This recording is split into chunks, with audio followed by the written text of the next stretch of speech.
Welcome to media arts. இன்னைக்கு நம்ம super singer junior 9ல அக்ஷரா லக்ஷ்மி பற்றி தான் பார்க்க போகிறோம். ஃபைனல்ஸில் நம்ம அக்ஷரா லக்ஷ்மி என்ன சாங் பாடினாங்கன்னு பார்த்தீங்கன்னா,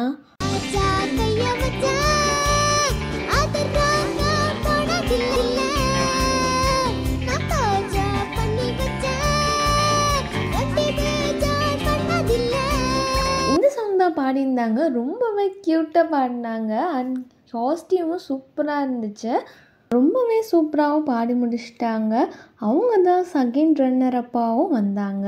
இந்த சின்ன வயசுலேயே அவங்களுக்கு ஸ்டேஜ் ஃப்ரியர் இல்லாமல் ரொம்பவே சூப்பராக பாடி முடிச்சிட்டாங்க. கிராண்ட் ஃபினாலே லைவ் யார் யாரெல்லாம் பார்த்தீங்கன்னு மறக்காமல் கமெண்ட் பாக்ஸில் கமெண்ட் பண்ணுங்கள். என்னோடய வீடியோ பிடிச்சிருந்தா லைக் பண்ணி, ஷேர் பண்ணி, சப்ஸ்கிரைப் பண்ணி மறக்காமல் பெல் பட்டனை கிளிக் பண்ணிக்கோங்க. தேங்க்யூ.